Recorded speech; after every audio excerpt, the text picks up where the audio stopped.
Hello students, how are you? I hope you all are fine. Okay, in last lecture we completed our chapter arithmetic progression. ठीक है, I hope that will be very much clear to you guys now. So today आज हम क्या करने वाले हैं? We will start a new chapter which is triangles. तो ये चैप्टर एक्चुअली बहुत ज़्यादा इंपॉर्टेंट है, इस पर आपको अच्छे से फोकस करना होगा. ठीक है. अच्छा, ट्राइंगल्स चैप्टर बेसिकली क्या है, 9th क्लास में पढ़ के आए हैं. ठीक है, वहाँ पे हमने क्या पढ़ा था, कॉन्ग्रुएंसी ऑफ ट्राइंगल्स पढ़ा था. कॉन्ग्रुएंसी में पढ़ा था वेरियस टाइप्स ऑफ कॉन्ग्रुएंसी. तो हमने पढ़ा था SAS, ASA, RHS. तो ये सारी टाइप की कॉन्ग्रुएंसी हमने पढ़ ली थी. यहाँ पे 10th क्लास में बेसिकली हम क्या पढ़ेंगे, यहाँ पे हम पढ़ेंगे सिमिलरिटीज ऑफ ट्राइंगल. ठीक है, और इससे रिलेटेड कुछ थ्योरम्स होंगी वो भी हम देखेंगे. तो पहले तो मैं आपको बता देता हूँ कॉन्ग्रुएंट फिगर्स क्या होते हैं. बेसिकली हमारा जो एम है वो है सिमिलर फिगर्स को पढ़ना, सिमिलरिटी पढ़ेंगे हम. तो पहले कॉन्ग्रुएंसी में आपको बता देता हूँ, फिर सिमिलर फिगर हम देखते हैं. तो पहले हम देखते हैं व्हाट आर कॉन्ग्रुएंट फिगर्स. देखो, two geometrical figures having same shape and size are known as congruent figures. Congruent figures वो होते हैं जिनकी शेप भी सेम हो और साइज भी सेम हो. जैसे ये भी एक सर्कल है, ये भी एक सर्कल है, तो शेप तो सेम है पर क्या साइज सेम है. देखो, इसकी रेडियस 2 सेंटीमीटर है, इसकी रेडियस भी 2 सेंटीमीटर है, तो दोनों की साइज भी क्या होगी, सेम होगी. एक्चुअली कॉन्ग्रुएंट फिगर्स वो होते हैं जो एक दूसरे के ऊपर हम उनको सुपर इम्पोज कर सकें. तो इस सर्कल को जैसे ही आप इसके ऊपर रखेंगे ये इसको पूरा एग्जैक्टली कवर कर लेगा. तो हम क्या कह सकते हैं, ये दोनों फिगर्स कॉन्ग्रुएंट हैं. अच्छा, जैसे ये स्क्वायर ले लो 3 सेंटीमीटर साइड का, और ये भी एक स्क्वायर है 3 सेंटीमीटर साइड का. तो ये दोनों क्या है बेटा, कॉन्ग्रुएंट है. क्योंकि इसको कट करके जब हम ऊपर हम इसको कट करके हम जब इसके ऊपर रखेंगे तो इसको क्या है, एग्जैक्टली कवर कर लेगा. तो इसलिए ये क्या है, कॉन्ग्रुएंट है. अच्छा, अब बात आती है सिमिलर फिगर्स की. ठीक है, तो two geometrical figures having same shape but different size are known as similar figures. Shape तो सेम हो बट साइज क्या हो, डिफरेंट हो, तो उन्हें हम क्या कहते हैं, सिमिलर. जैसे ये एक सर्कल है 5 सेंटीमीटर का और ये भी एक सर्कल है 2 सेंटीमीटर का. शेप तो दोनों की सेम है क्योंकि ये भी सर्कल है और ये भी सर्कल है, बट क्या साइज सेम है. इसकी तो रेडियस 2 है, इसकी 5 है. जब आप इसको उठा के इसके ऊपर रखोगे तो क्या पूरा कवर करेगा, सॉरी, तो ये कवर करेगा, पूरा नहीं करेगा. तो शेप सेम है, इसका मतलब सिमिलर तो है, पर साइज क्या डिफरेंट है, इसलिए ये कॉन्ग्रुएंट नहीं है. ठीक है, वैसे ये एक रेक्टेंगल ले लो, इसकी 3 सेंटीमीटर 5 सेंटीमीटर है साइड्स. ये भी एक रेक्टेंगल है 2 सेंटीमीटर और 3 सेंटीमीटर. शेप तो दोनों की रेक्टेंगल है, तो दोनों की शेप सेम है, बट क्या साइज सेम है, नहीं है. सिर्फ शेप सेम होती है, इसका मतलब वो क्या है, सिमिलर फिगर्स है. ठीक है. अच्छा, ये ठीक है, तो इसको आपको क्या करना है, इसको आप क्या कर सकते हैं, नोट डाउन कर सकते हैं अच्छे से. ठीक है ना. तो सिमिलर फिगर्स और कॉन्ग्रुएंट फिगर्स मैं आपको बता चुका हूँ. अब हम धीरे धीरे सिमिलर ट्राइंगल्स पे बढ़ेंगे, तो उससे पहले कुछ देख लेते हैं इंपॉर्टेंट पॉइंट्स वगैरह, फिर धीरे धीरे हम पढ़ते हैं. ठीक है, ये सब आपका 9th क्लास का ही है, बट मैं उसको एक बार कवर कर देता हूँ. Any two line segments are always similar, but they need not be congruent. They are congruent if their lengths are equal.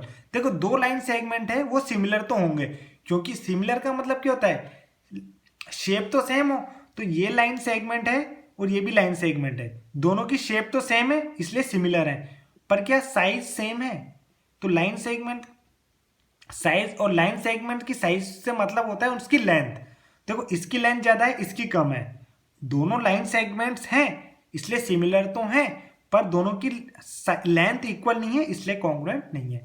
ये देखो, ये भी लाइन सेगमेंट है, ये भी लाइन सेगमेंट है, तो सिमिलर तो होंगे, पर यहाँ पे इसकी लेंथ और इसकी लेंथ क्या है, इक्वल है, इसलिए कॉन्ग्रुएंट भी होंगे. तो देखो, दो लाइन सेगमेंट्स जो हैं हमेशा सिमिलर तो होंगे, पर वो कॉन्ग्रुएंट तभी होंगे जब उनकी लेंथ क्या होगी, इक्वल होगी. ठीक है. एक और देखो, any two circles are similar but not necessarily congruent. कोई भी दो सर्कल क्या होंगे, सिमिलर होंगे. सिमिलर तो होंगे ना, क्योंकि दोनों की शेप सेम है, पर कॉन्ग्रुएंट तभी होंगे जब उनकी रेडियस क्या होगी, इक्वल होगी. देखो, तो ये दोनों सर्कल हैं, पर ये दोनों सिमिलर हैं क्योंकि इनकी दोनों की शेप सेम है, पर साइज डिफरेंट है, इसलिए ये कॉन्ग्रुएंट नहीं है. पर यहाँ पे देखो, ये दोनों की शेप भी सेम है और साइज भी सेम है, दोनों की रेडियस इक्वल है, सपोज 2 सेंटीमीटर, तो हम इसको उठा के इसके ऊपर रखेंगे तो एग्जैक्टली कवर करेगा। तो सिमिलर तो है ही साथ कॉन्ग्रुएंट भी है, ठीक है। तो वैसे स्क्वायर्स के बारे में भी ये दोनों सिमिलर हैं और ये दोनों कॉन्ग्रुएंट हैं, तो वही बात है। तो देखो इससे हमें कंक्लूजन पे है, जो all congruent figures are similar, जो कॉन्ग्रुएंट फिगर्स हैं वो सिमिलर तो होंगे ही होंगे, but similar figures need not be congruent, ठीक है।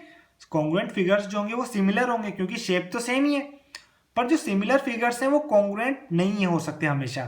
सिमिलर फिगर्स कॉन्ग्रुएंट तभी होंगे जब उनकी शेप और साइज, शेप तो इक्वल होगी पर साइज भी क्या हो, इक्वल हो, तभी वो सिमिलर फिगर्स कॉन्ग्रुएंट होंगे, ठीक है। तो ये सब आप कॉन्ग्रुएंसी वगैरह तो आप जानते ही होंगे, 9th क्लास में पढ़ के आए होंगे, नहीं पढ़ के आए तो आई होप आपको क्लियर हो गया होगा, ठीक है। अच्छा, अब बात करते हैं पॉलीगन्स पे आते हैं, ठीक है, सिमिलर पॉलीगन्स पे। तो सिमिलर पॉलीगन्स क्या होता है, देखो सिमिलरिटी के लिए दो कंडीशन चाहिए होती है। Two polygons are said to be similar to each other if their corresponding angles are equal, ये जरूरी है, और length of their corresponding sides are proportional, ये आपको अभी समझ में आएगा। ये तो समझ में आ गया होगा कि एंगल्स इक्वल होने चाहिए और साइड्स क्या है, आपस में प्रोपोर्शनल होनी चाहिए, मतलब उनका रेशियो सेम होना चाहिए। जैसे अगर मैंने बोला आपसे, ये ऑर्डर बेटा बिल्कुल ध्यान से रखना, मतलब ये अभी आपको 9th क्लास में पढ़ के आएंगे कैसे कॉन्ग्रुएंसी लिखते हैं, ठीक है। अगर नहीं पढ़ के आया हो तो हम 9th क्लास की वीडियो को रेफर कर सकते हैं, वहां पे आपको अच्छे से पता चल जाएगा कि 9th क्लास में एक बार देख लेना कि कॉन्ग्रुएंसी लिखने का तरीका क्या होता है, ठीक है। तो देखो ABCDE similar to polygon PQRST है, तो इसका मतलब क्या होता है, A equal to P, angle A जो है फर्स्ट वाला, देखो फर्स्ट क्या है ए और फर्स्ट क्या है यहाँ पे पी, तो angle A equal to angle P. यहाँ पे सेकंड क्या है बी, यहाँ पे क्या है क्यू, तो angle B equal to angle Q. वैसे angle C equal to angle R, angle D equal to angle S, angle E equal to angle T, ये तो होंगे ही होंगे। उसके साथ पहली दो क्या है ए बी, यहाँ पे पहले दो क्या है पी क्यू, तो A B equal to P, A B upon P Q का जो रेशियो होगा वो B C upon Q R के इक्वल होगा, और वही ratio C D upon R S के इक्वल होगा, और लास्ट दो क्या है डी ई और एस टी के इक्वल होगा। तो देखो पहली दो क्या है A B upon P Q, फिर नेक्स्ट टू क्या है B C upon Q R, फिर उसके बाद क्या है C D upon R S. तो ये A B upon P Q equal to B C upon Q R equal to C D upon R S equal to D E upon S T equal to E A upon T P होना चाहिए, तभी हम कहेंगे कि वो similar है। जैसे यहाँ पे देखो ये दो पेंटागन है, पेंटागन क्या होता है बेटा, जिसकी 5 साइड होती है, ठीक है। तो देखो जो एंगल ए है वो एंगल पी के इक्वल होगा, बी है क्यू के इक्वल होगा, ठीक है, सी आर के इक्वल होगा, डी एस के इक्वल होगा, और टी ई के इक्वल तो है ही सही। उसके साथ A B upon P Q का रेशियो देखो, ए बी कितना है 4 और पी क्यू कितना है 6, तो 4/6 का रेशियो कितना था बेटा, 4/6 जो होता है इसको सिंप्लीफाई करोगे तो कितना आएगा 2/3। तो अब देखो B C upon Q R देखो, तो बी सी कितना है 3 और क्यू आर कितना है 4.5, जब आप इसको भी सोल्व करेंगे तो ये भी कितना आएगा 2/3। वैसे ही C D upon S R देखेंगे तो 4/6 भी कितना है 2/3। वैसे ही D E upon T S देखेंगे तो ये भी आएगा 2/3, और वैसे ही E A upon T P देखेंगे तो ये भी आएगा 2/3। तो ये रेशियोज होते हैं, ये भी इक्वल होने चाहिए, साइड्स करस्पॉन्डिंग साइड्स का रेशियो बोलते हैं बेटा इसे, ठीक है। करस्पॉन्डिंग साइड्स, ए बी के करस्पॉन्डिंग साइड्स क्या है पी क्यू, बी सी के करस्पॉन्डिंग साइड क्या है क्यू आर, सी डी के करस्पॉन्डिंग साइड क्या है एस आर, डी ई के करस्पॉन्डिंग साइड क्या है एस टी, और ई ए के करस्पॉन्डिंग साइड क्या है टी पी। तो इसे बोलते हैं इन करस्पॉन्डिंग साइड्स का रेशियो है वो इक्वल होना चाहिए। तो दो पॉलीगन सिमिलर कब होंगे, जब एंगल्स भी इक्वल हो और करस्पॉन्डिंग साइड्स का रेशियो भी इक्वल हो, ठीक है। तो सिमिलर पॉलीगन्स हो गए। अब वैसे ही बात करते हैं, अब देख लेते हैं, अब पहले तो हम कुछ एग्जांपल देख लेते हैं, हम चेक कर लेते हैं कि जो पॉलीगन है वो सिमिलर है या नहीं है, ठीक है। अच्छा यहाँ पे देखो ये है रेक्टेंगल, ये भी एक रेक्टेंगल है, ठीक है, ये दोनों क्या है रेक्टेंगल है। तो देखो एंगल तो सारे आपस में इक्वल हैं, एंगल्स पे मत जाओ। अब आप देखो ए बी को किसी एक साइड से कंपेयर कर लो, किसी से भी कंपेयर कर लो, ए बी को आप पी क्यू से ले लेंगे तो इसका रेशियो कितना आएगा 3/3.5। फिर बी सी का देखो, ए बी के सीरीज में चलना है, मतलब एक ऑर्डर में चलना है, चाहे आप क्लॉकवाइज चलो तो फिर क्लॉकवाइज ही चलना है, फिर आप एंटी क्लॉकवाइज चलो तो एंटी क्लॉकवाइज ही चलना है, ऑर्डर हमें तोड़ना नहीं है। तो देखो यहाँ पे ये तो 3 है सारी, यहाँ पे ये भी 3 पर ये 3.5 है और ये 3.5 है, तो किसी भी हाल में इसका रेशियो और इसका रेशियो इक्वल नहीं आएगा। तो एंगल्स तो सबके सेम आ जाएंगे पर साइड्स का रेशियो इक्वल नहीं आएगा, तो हम क्या कह सकते हैं, वो ट्रायंगल्स सिमिलर नहीं है। ठीक है, ट्रायंगल्स क्या, सॉरी, जो फिगर है यहाँ पे है ये एक रेक्टेंगल, तो हम दोनों क्या कहेंगे, ये दोनों रेक्टेंगल वो क्या है, सिमिलर नहीं है। ठीक है, अच्छा एक और चीज, ये एक और सेकंड पार्ट देखो आप। ठीक है, इसमें आपको क्या करना है, आपको ये बताना है कि ये सिमिलर है या नहीं है। अच्छा देखो यहाँ पे ये है 2 सेंटीमीटर, ये है 2 सेंटीमीटर, ये है 2 और ये भी है 2, यहाँ पे है 3 और 3, तो यहाँ पे हमेशा रेशियो तो 2/3 आएगा, साइड्स का रेशियो तो 2/3 आएगा, पर क्या एंगल्स भी इक्वल है, चेक कर लो। एंगल ए 80 है तो यहाँ पे एंगल क्यू भी 80 है। फिर हम यहाँ पे चले क्लॉकवाइज बी की तरफ, तो 110 है, तो यहाँ से भी ऐसी तरफ चलो कि 110 एंगल आए, तो यहाँ से हम क्लॉकवाइज चले तो कितना है 110, तो अब यहाँ पे भी क्लॉकवाइज चल रही है, यहाँ पे भी क्लॉकवाइज चल रही है, तो अब हमेशा क्लॉकवाइज ही चलना है। फिर यहाँ पे आया C100, तो यहाँ पे भी अगला एंगल आ गया 100 S, यहाँ पे D आया 70, तो यहाँ पे आया P70। तो अब हम क्या कहेंगे, ABCD इज सिमिलर टू, अब ध्यान रखना A किसके इक्वल था, Q, तो A किस, यहाँ पे A पहला है तो यहाँ पे Q पहला होगा, यहाँ पे B दूसरा है तो B किसके इक्वल था, R, तो B किसके इक्वल है R, सेकंड पे आएगा R, थर्ड पे क्या था C 100, तो यहाँ पे क्या है थर्ड पे S, यहाँ पे क्या था D, तो यहाँ पे क्या आएगा P, क्योंकि D किसके इक्वल है, P के इक्वल। तो डायरेक्टली आप यहाँ देख के कह सकते हैं A = Q पहला, B = R, C = S और D = P। तो ये सब आप डायरेक्टली कह सकते हैं, ऑर्डर में लिखना होता है हमें, ठीक है ना। तो और वैसे ही साइड्स का क्या है, पहली दो क्या है AB और दूसरी पहली दो क्या है यहाँ पे QR, तो AB/QR का जो रेशियो होगा वो BC/RS के इक्वल होगा, और वही CD/SP के इक्वल होगा, और वही रेशियो AD/QP के इक्वल होगा। ठीक है, ये सब चीजें हमें ऑर्डर में लिखनी होती तो हम डायरेक्टली कह सकते हैं। ठीक है, तो ये दोनों फिगर्स क्या है, आपस में सिमिलर हैं, क्योंकि एंगल्स भी इक्वल है और साइड्स का रेशियो भी इक्वल है। ठीक है, साइड्स का रेशियो 2/3 आएगा। ठीक है, अच्छा अब आते हैं एक्चुअली हम सिमिलर ट्राइंगल्स पे। किस पे, सिमिलर ट्राइंगल्स पे। 2 triangles are said to be similar, 2 triangle को सिमिलर हम कहेंगे if corresponding angles are equal, corresponding angles क्या हो, इक्वल हो, और साइड्स का रेशियो प्रोपोर्शन में हो, करस्पॉन्डिंग साइड्स आर प्रोपोर्शनल और इन द सेम रेशियो। ठीक है, अब देखो हमने अगर बोला कि triangle ABC congruent similar to triangle DEF, triangle ABC similar to triangle DEF है, तो अब देखो, तो इसका मतलब यहाँ पे क्या है, A पहला है तो एंगल A = एंगल D होगा, पहला यहाँ पे क्या है D, यहाँ पे B मिडल में, यहाँ पे E मिडल में, तो एंगल B = एंगल E होगा, यहाँ पे एंगल C = एंगल F होगा, और फर्स्ट टू क्या है AB, यहाँ पे क्या है DE, तो AB/DE = BC/EF = AC/DF, तो इनका रेशियो भी क्या होगा, सेम होगा। इस तब तो अगर कोई ट्राइंगल सिमिलर है तो ये 6 क्राइटेरिया होने जरूरी है। ठीक है, 3 एंगल बराबर होने चाहिए और तीनों साइड्स का रेशियो क्या होना चाहिए, आपस में सेम होना चाहिए। अच्छा, अब हर बार हम ट्राइंगल्स को सिमिलर प्रूव करने के लिए 6 चीजें नहीं देखेंगे, हम 3 चीजें ऐसे सेलेक्ट करेंगे कि उनको अगर हम प्रूव कर दें तो डेफिनेटली 100% वो ट्राइंगल्स क्या होंगे, हमारे सिमिलर होंगे। ठीक है, तो पर सिमिलरिटी से पढ़ने से पहले हम कुछ एक थ्योरम देख लेते हैं, बेसिक प्रोपोर्शनलिटी थ्योरम। ठीक है, इसको हम बेसिकली थेल्स थ्योरम भी बोलते हैं। ठीक है, अब हम क्या देख रहे हैं, बेसिक प्रोपोर्शनलिटी थ्योरम, इसको एक्चुअली थेल्स थ्योरम भी बोलते हैं, तो आपको दोनों नाम याद होने चाहिए। ठीक है, अब देखते हैं ये थ्योरम क्या कहती है। ठीक है, If a line is drawn parallel to one side of a triangle intersecting the other two sides, then it divides the two sides in the same ratio. क्या कह रही है?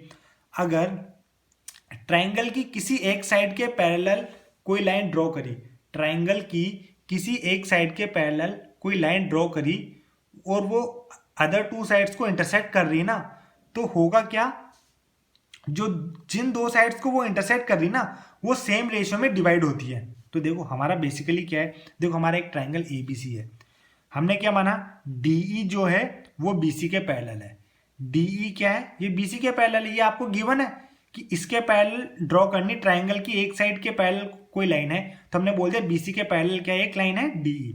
अगर ये इसको इंटरसेक्ट कर रही है तो ए बी को ये कहाँ इंटरसेक्ट कर रही है, डी पे, और ए सी को कहाँ इंटरसेक्ट कर रही है, ई पर. तो ये कहना चाहता है कि जो दो साइड्स को वो डिवाइड करती ना वो सेम रेशियो में डिवाइड करती थी. इसका मतलब A D upon D B जो होगा इसका रेशियो किसके इक्वल होगा, ए ई अपॉन ई सी के. क्या बोला, ये एक साइड के पैरेलल कोई लाइन ड्रॉ करी, वो इन दो साइड को इंटरसेक्ट कर रही है, ए बी और ए सी को, तो वो इस तरीके से इंटरसेक्ट करेगी कि उनका साइड्स का रेशियो सेम होगा. मतलब A D upon D B equal to क्या होगा, ए ई अपॉन ई सी. तो ये आपको लिखना है, वही सब लिखा है. गिवन में एक ट्राइंगल है डीई पैरेलल टू बीसी है, ठीक है. आपको प्रूव करना है, वो मैं बता चुका हूँ. अब आपको क्या करना है, कंस्ट्रक्शन में बीई को ज्वाइन कर दो और सी डी को भी ज्वाइन कर दो. पहली बात तो ये. दूसरी चीज आपको ई एफ ड्रॉ करनी है परपेंडिकुलर टू ए बी, और सिमिलरली डी जी ड्रॉ करनी है परपेंडिकुलर टू ए सी. ठीक है, ये तो आपकी कंस्ट्रक्शन हो गई. अच्छा, अब आते हैं प्रूफ पे. ठीक है, अच्छा आपको ये थ्योरम अच्छे से समझनी चाहिए क्योंकि इससे रिलेटेड क्वेश्चंस भी आते हैं, इसका प्रूफ भी आता है. तो ज़्यादा सोचने वाली बात नहीं है, आपको ये सब आना ही चाहिए. ठीक है, तो प्रूव करते हैं. देखो एरिया ऑफ ट्राइंगल का फॉर्मूला तो हमें आता ही होगा, area triangle A D E. Triangle A D ई है ना बेटा, ए डी ई. इसका एरिया कितना होता है, area of triangle A D ई कितना होता है, half into base into height. Triangle का एरिया का फॉर्मूला क्या होता है, half into base into height. और बेस और हाइट क्या होते हैं, आपस में परपेंडिकुलर होते हैं. तो देखो ए डी ई, ठीक है. अच्छा, तो बेस और हाइट निकालने, ठीक है. तो पहली बात देखो, पहली बात तो इस थ्योरम को मैं आपको देखो बता चुका हूं कि ये थ्योरम क्या है, इंपॉर्टेंट तो है ही सही. ठीक है, और इसलिए आपको इसको अच्छे से तो समझना ही है, साथ ही साथ इसका प्रूफ भी आपको आना चाहिए. ठीक है, अच्छा अब इसके प्रूफ पे चलते हैं. तो देखो ए डी ई में तो बेस इंटू हाइट होता है, हाफ इंटू बेस. तो अगर बेस ए डी है तो हाइट क्या होगी, ई एफ. ठीक है, बेस और हाइट आपस में परपेंडिकुलर है, तो ये होगा half into A D into E F. ये तो हो गया आपका एरिया ट्राइंगल ए डी ई. क्या होगा आपका एरिया ट्राइंगल ए डी ई. ठीक है, अच्छा अब ट्राइंगल डी बी ई का एरिया निकालो. डी बी ई, इस ट्राइंगल का डी बी ई. तो देखो area triangle D B E and area triangle D B E. देखो डी बी ई बेस तो होगा डी बी, बेस तो होगा डी बी. हाइट क्या होगी यहाँ पे आपकी ई एफ. देखो बेटा ये ऑब्ट्यूज एंगल ट्राइंगल है, तो ऑब्ट्यूज एंगल ट्राइंगल में जो होता है ना परपेंडिकुलर, वो क्या होता है, हमेशा ट्राइंगल के बाहर होता है. तो ये जो बेस है और ये हाइट है आपस में परपेंडिकुलर दिख रहा है, क्योंकि इसको बेस को आप जब एक्सटेंड करेंगे तो ये देखेगा आपको बेस और हाइट आपस में क्या है, परपेंडिकुलर. तो बेस तो हो गया बी डी और हाइट हो गई ई एफ. ठीक है, half into B D into E F. ठीक है, इसको आप मान लीजिए 1, इसको आप मान लीजिए 2. तो आपको क्या करना है, अब इन दोनों को डिवाइड कर दीजिए. ठीक है, तो area triangle A D E upon area triangle D B E equal to, वही आप लिख लीजिए. फर्स्ट का क्या था आपका, half into A D into E F upon half B D बोलो या डी बी बोलो, बात बराबर ही है, ई एफ. ठीक है, तो हाफ से हाफ गया, ई एफ से ई एफ गया, बचा A D upon D B. ठीक है, तो area triangle A D E upon area triangle D B E, यह आपका आया A D upon D B. ठीक है, तो इसको आप मार्क कर लीजिए इक्वेशन 3। अच्छा, ये तो आपकी एक इक्वेशन आई। अब हम आगे देखते हैं। ठीक है, अब हम आगे क्या देखेंगे, ट्राइंगल ए डी ई और डी ई सी का। अब देखो, हमने अभी ए डी ई का एरिया क्या लिया था, ए डी इंटू ई एफ। ठीक है, और डी बी ई का एरिया क्या लिया था, D B into E F. अब हम रेशियो निकालेंगे ए डी ई और डी ई सी का। किसका, ए डी ई तो हमें वापस लेना ही है और डी ई सी लेंगे। तो देखो, ए डी ई लेंगे तो बेस इस बार हम लेंगे ए ई, तो हाइट क्या हो जाएगी आपकी इस बार, डी जी, क्योंकि बेस और हाइट आपस में क्या होता है, परपेंडिकुलर। सिमिलरली डी ई सी है, इसमें अगर ई सी बेस होगा तो हाइट क्या होगी आपकी बेटा, डी जी, क्योंकि बेस और हाइट आपस में क्या होता है, परपेंडिकुलर होते हैं। ठीक है, तो वही चीज मैं आपको अब लिख रहा हूं। ठीक है, तो क्या लिखेंगे आप, similarly area triangle A D E upon area triangle D E C equal to half into E half into A E into D G upon half into E C into D G. ठीक है, ये area of triangle होता है half base और height.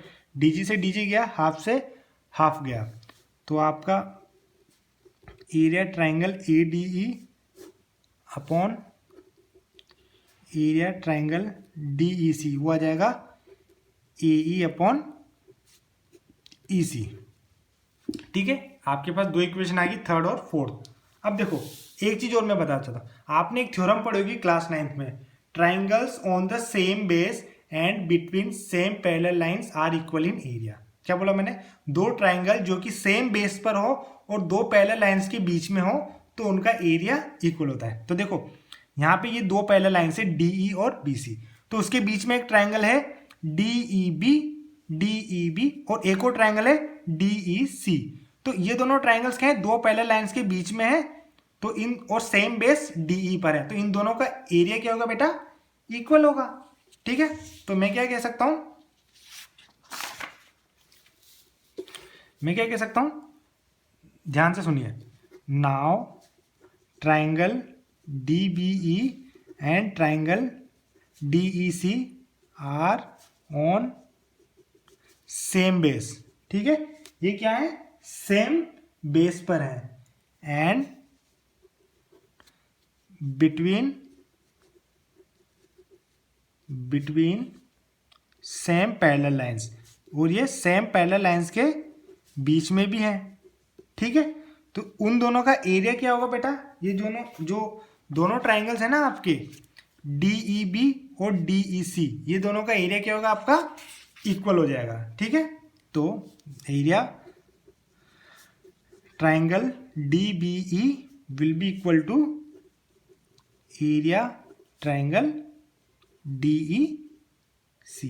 ठीक है, इन दोनों का एरिया इक्वल होगा, तो इन दोनों का एरिया इक्वल है तो इनके एरियाज का रेसिप्रोकल भी क्या होगा, इक्वल होगा।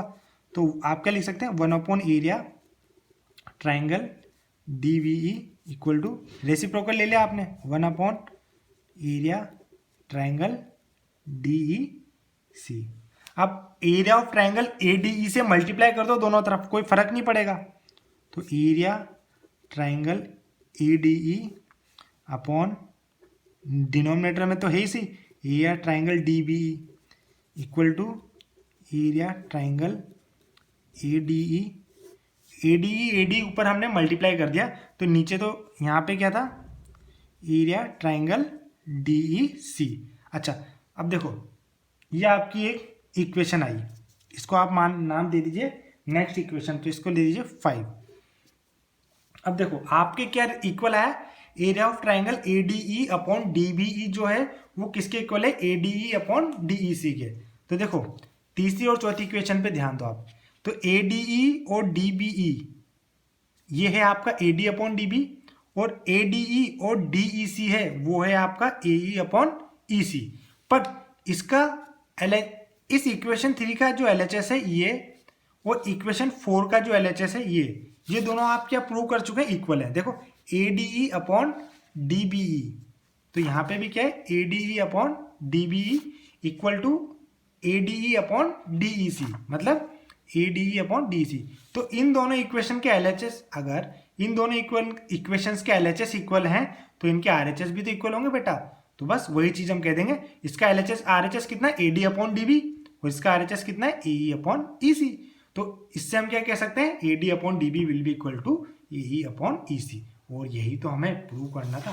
ठीक है, तो क्या लिखेंगे हम, from equation 3, 4 and 5 AD upon DB will be equal to AE upon EC। Clear, ये आपको प्रूव करना था। अच्छा, अब बेटा एक कोरोलरीज भी होती हैं कुछ, इसी से प्रूव होती है। ठीक है, वही चीज मैं आपको लिख देता हूं। If in triangle ABC DE parallel to BC, then जैसे in triangle ABC DE parallel to BC है, तो देखो अभी हमने प्रूव क्या किया, AD upon DB equal to AE upon EC, ये हमने प्रूव किया है। तो इसके दो रिजल्ट और होते हैं, वो क्या होते हैं, पहले तो लो AB पूरा, फिर लो AD हाफ, तो AB upon AD will be equal to, तो यहां भी होगा AC अपॉन AE। ठीक है, अगर यहाँ पे AB अपॉन AD ले रहे हैं तो यहाँ पे भी AC अपॉन AE लेंगे। अच्छा, अब आप बोलो कि मैं तो यूं लेऊंगा कि AB क्या ले रहे हो आप, AB अपॉन DB ले रहे हो, तो यहां पे भी लोगे AC अपॉन EC। ठीक है, क्लियर है। तो AB upon DB equal to AC upon EC, ये भी एक रिजल्ट होगा। तो ये जो दो रिजल्ट हैं ये मैं आपको लिख देता हूं, ये भी आपको ध्यान रखना है। ठीक है, तो क्या होगा, AB upon AD equal to AC upon EE, ये भी एक सही बात है, और AB upon DB will be equal to AC upon EC। ठीक है, तो इस थ्योरम में आपने क्या प्रूव किया बेटा, अगर ट्राइंगल की किसी लाइन के पैरेलल हम कोई लाइन ड्रॉ करते हैं तो जो अदर टू साइड्स है वो उसको सेम रेशियो में डिवाइड करती है। ठीक है, अब इसका हम कन्वर्स पढ़ेंगे, इसका जस्ट ऑपोजिट पढ़ेंगे। इसका ऑपोजिट क्या है कि अगर कोई लाइन ट्राइंगल की किन्हीं दो साइड्स को सेम रेशियो में डिवाइड करती है तो इसका मतलब है वो थर्ड साइड से पैरेलल होगी, जस्ट ऑपोजिट। ये कन्वर्स बोलते हैं इसे। कन्वर्स क्या है, if a line divides any two sides of a triangle in the same ratio, कोई लाइन ट्राइंगल की दो साइड्स को सेम रेशियो में डिवाइड करती है, then the line must be parallel to the third side. Just इसका opposite है, तो वो लाइन क्या है, थर्ड साइड के पैरेलल होगी। तो आप क्या गिवन है, a triangle ABC and a line L intersecting है। एक ट्राइंगल ABC है और एक लाइन L है जो AB को तो D पर इंटरसेक्ट कर रही है और AC को E पर इंटरसेक्ट कर रही है, इस तरीके से कि AD upon DB equal to AE upon EC। ये तो आपको गिवन है।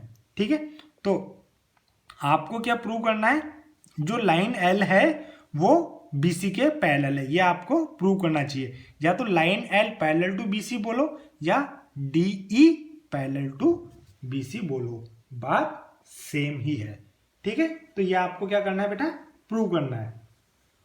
अच्छा ठीक है, तो स्टार्ट करते हैं। ठीक है, तो इसका प्रूफ देखते हैं हम। प्रूफ ठीक है, कोई ज़्यादा सिंपल है इसका प्रूफ। तो देखो, मानते हैं हम लेट, जो आपको गिवन क्या था, DE पैरेलल, आपको देखो आपको प्रूव क्या करना था कि जो DE है वो पैरेलल टू BC है। ठीक है, ये आपको प्रूव करना था। तो हम मान के चल रहे हैं कि भैया DE जो है वो तो इसके BC के पैरेलल नहीं है, क्योंकि ठीक है ये DE क्या है, BC के पैरेलल। हाँ, एक चीज आपको गिवन है कि AD अपॉन DB वो किसके इक्वल है, AE अपॉन EC के। ये तो एक गिवन है और आपको प्रूव करना था DE पैरेलल टू BC। तो हम मान के चल रहे हैं लेट जो DE है वो BC के पैरेलल नहीं है, तो let DE is not parallel to BC। सही बात है क्योंकि हमें पता भी नहीं है। सो अब आप एज्यूम कर लिए, ठीक है, assume DF parallel to BC। आपको क्या एज्यूम करना है, जो DF है वो BC के पैरेलल है। अच्छा, बेसिक प्रोपोर्शनलिटी थ्योरम क्या कहती है, अगर ट्राइंगल के किसी साइड के पैरेलल कोई लाइन है तो जो उनका रेशियो होता है वो क्या होता है, इक्वल होता है, ठीक है, वो दोनों साइड्स को सेम रेशियो में डिवाइड कर सकती है। तो हमने क्या माना, जो DF है पैरेलल टू BC है, तो इसका मतलब AD upon DB will be equal to AF upon FC, ये बाय BPT होगा बेस, ठीक है। अब देखो, since DF parallel to BC, जो DF हमने माना पैरेलल टू BC है, so therefore AD upon DB will be equal to AF upon FC। देखो क्या फिर बताता हूं, DF पैरेलल टू BC है, ठीक है, तो इसका मतलब AD अपॉन DB किसके इक्वल होगा, AF अपॉन FC के। ये किससे प्रूव होगा, BPT के रिजल्ट से। बेसिक प्रोपोर्शनलिटी थ्योरम यही तो कहती है, अगर कोई दो लाइंस पैरेलल है ट्राइंगल की तो अदर टू साइड्स का रेशियो सेम होता है। तो हमने मान के चले कि भाई DF is parallel to BC है, तो AD upon DB will be equal to AF upon FC। तो ये हमारा हो गया, ठीक है, इसको आप मान के चलिए फर्स्ट इक्वेशन। बट आपको क्या गिवन है बेटा, AD upon DB is equal to AE upon EC, ये तो आपको गिवन ही है। तो but AD upon DB equal to AE upon EC, ये आपको क्या था, गिवन है, इसको आप मान के चलिए 2। तो देखो इन दोनों इक्वेशन में क्या है, LHS तो इक्वल ही है, तो इसका मतलब RHS भी क्या होंगे, इक्वल होंगे। तो फ्रॉम 1 एंड 2 ये दोनों LHS इक्वल हैं, तो RHS भी क्या होंगे बेटा, इक्वल होंगे। तो AF upon FC is equal to AE upon EC। अब आप क्या करिए, इसमें 1 ऐड कर दीजिए दोनों तरफ, तो AF upon FC plus 1 equal to AE upon EC plus 1, ठीक है। अच्छा, तो देखो अब मैं इसको क्या प्लस 1 किया, एलसीएम लेंगे तो क्या बनेगा, AF plus FC upon FC, वो ये बनेगा AE plus EC upon EC, ठीक है। तो लिखते हैं हम, क्या होगा, AF plus FC upon FC equal to AE plus EC upon EC। अच्छा एक चीज देखो आप, AF प्लस FC ये कितना हो जाएगा बेटा आपका AC, वैसे ही AE और EC मिलके कितना हो जाएगा, ये भी आपका AC ही होगा, ठीक है। तो ये आपका क्या हो जाएगा बेटा, AC upon FC equal to AC upon EC। ये तो AC से AC कट गया, तो इसका मतलब कितना हो गया, FC इक्वल टू EC। अब देखो आपने क्या प्रूव किया बेटा, देखो आपने प्रूव किया कि जो FC है वो किसके इक्वल होगा, EC के। देखो ये FC क्या है आपका, ये F पॉइंट है और ये C पॉइंट है, तो ये जो है FC ये किसके इक्वल होगा, EC के। ये जो है FC ये किसके इक्वल होगा, EC के।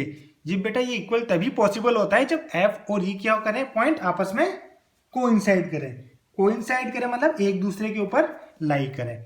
तो इससे क्या प्रूव हो सकता है, हम क्या लिखेंगे direct, this is possible only when E and F coincide, और this is possible only when E and F coincide. अच्छा अगर E और F कोइंसाइड कर रहे हैं, देखो E और F कोइंसाइड कर रहे हैं, तो इसका मतलब क्या होगा, हम DF को हमने पैरेलल माना था BC के, अब E और F कोइंसाइड कर रहे हैं, तो इसका मतलब क्या होगा, DE किसके पैरेलल होगा, BC के। ठीक है, तो it implies DE parallel to BC, या फिर आप बोल सकते हैं line L is parallel to BC। यही तो आपको प्रूव करना था बेटा। ठीक है, तो ये आपकी बेसिक प्रोपोर्शनलिटी थ्योरम होगी और converse of basic proportionality theorem हो गई है। ठीक है, अब इसका कुछ यूज तो कर रहेंगे तभी तो हमें कुछ समझ में आएगा, तो इसके यूज के लिए हम कुछ क्वेश्चन करते हैं, उससे आपको थोड़ा आइडिया हो जाएगा कि क्या चल रहा है। ठीक है, तो पहला क्वेश्चन ध्यान दीजिए, in given figure PQ parallel to MN है। क्या बेटा, आपके फिगर में PQ पैरेलल टू MN है, आपको KP अपॉन PM दिया हुआ है 4/13, KP अपॉन PM दिया हुआ है 4/13, KN ये आपको पूरा दिया हुआ है 20.4, तो आपको निकालना है KQ। ठीक है, अच्छा अब देखिए ध्यान से सुनिए, इन सॉल्यूशन कर रहा हूं मैं। ठीक है, इन ट्राइंगल KMN, आपको इस ट्राइंगल KMN में PQ किसके पैरेलल है, MN के, ये तो आपको गिवन है। ठीक है, तो PQ पैरेलल टू MN ये आपका गिवन है, तो इससे हम बाय BPT से क्या कह सकते हैं, KP upon PM will be equal to KQ upon QN। सही बात है, KP upon PM will be equal to KQ upon QN। ये कैसे बोला हमने, बाय BPT बोलो या थेल्स थ्योरम बोलो, ये आपकी मर्जी है, दोनों ही सेम चीज है। ठीक है, अच्छा अब देखो, ये देखो आपको कि क्वेश्चन में क्या गिवन है, और ये साथ में ये भी देखो कि आपको क्या प्रूव करना है, क्या फाइंड आउट करना है। देखो KP अपॉन PM इसका रेशियो तो आपको गिवन है 4/13, तो ये तो आपने बिना देखे लिख दिया 4/13। ठीक है, अच्छा KQ भी आपको फाइंड करना है, तो यहाँ पे KQ भी आप वैसा का वैसा ही रहने दीजिए, पर QN, क्या QN आपको पता है, नहीं पता, क्या QN आपको फाइंड करना है, नहीं करना है, तो QN की क्या रिक्वायरमेंट है, सर नहीं है, तो QN को ऐसे करो कि हम ऐसे रिप्लेस करो कि हम गिवन डेटा को यूज कर सके। अब देखो QN है आपका, ये जो QN है इसको मैं क्या लिख सकता हूं, KN माइनस KQ। ये जो आपका QN है, ये जो आपका QN है, इसको मैं क्या लिख सकता हूं, KN माइनस KQ। ठीक है, इसको मैं लिखूं KN माइनस KQ।